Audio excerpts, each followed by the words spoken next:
When you think of a jury, you probably imagine 12 people locked in a room, making very limited decisions, right?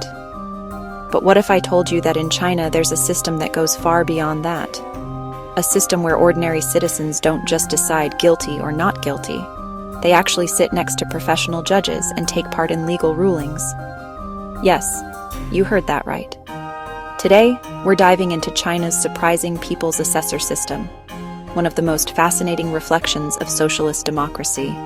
Let's not waste time. Let's explore this unusual world together. First, let's break down how this system differs from the jury system we know. In the West, juries typically decide only on facts, whether the defendant committed the crime. Judges then determine the legal consequences.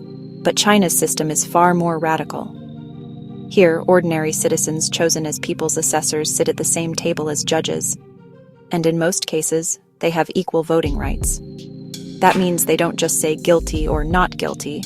They also have a say in sentencing. So, how are they chosen? Any Chinese citizen over 28 with good character and health can apply. They are selected by local people's congresses. Lower courts use random draws. Higher courts use random draws plus recommendations. Their term lasts 5 years, and they're legally protected during service. The numbers are staggering. Over 332,000 active people's assessors. In court, smaller cases are handled by one judge plus 2 assessors, while more complex or socially significant cases are heard by 3 judges plus 4 assessors, forming a 7-member panel. Decisions are made by majority vote. So where did this idea come from?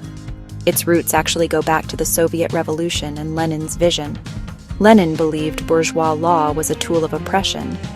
Instead, he imagined a system where ordinary people directly participated in justice, a truly proletarian legal system. The goal was to take law out of the elite's hands and make it belong to the people. China adopted this concept in the 1950s, though it was sidelined during the Cultural Revolution. The modern version, however, was revived with a special law passed in 2018. Article 1 of that law makes the purpose crystal clear: to promote judicial justice and strengthen public confidence in the judiciary. So at its core, the philosophy is simple. The people should not just watch the law, they should govern it. Of course, not everyone sees this system as a success. The biggest criticism? In practice, it may not be as independent or powerful as it sounds on paper. Western scholars and observers raise a few key issues. Symbolic participation. Research shows assessors often just confirm the judge's opinion. One judge admitted, "I've never seen an assessor seriously disagree with me." Party influence. Since selections are controlled by local people's congresses and indirectly by the Communist Party, there's a risk that politically safe candidates are chosen instead of truly independent citizens. Lack of legal training. When ordinary citizens face highly complex legal matters without proper education, it could jeopardize fairness. So, on one hand, you have the ideal of bringing the people into justice. On the other, the reality of an authoritarian party state limiting how far that participation can really go. The system is stuck between these two poles. So what does all this mean for us?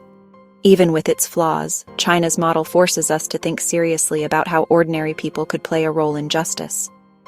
In every country, debates about judicial independence, impartiality, and public trust are constant. Maybe the solution isn't to leave law entirely in the hands of judges and lawyers, but to open it up to broader social participation. Of course, not by copying China directly, but by creating a transparent, impartial, and genuinely independent model rooted in our own history and culture. What do you think? Should ordinary citizens be part of court decisions in our country? Or would that just lead to chaos? Share your thoughts in the comments. And if you want more videos exploring different political and legal systems around the world, don't forget to like this video and subscribe. See you in the next one. Take care.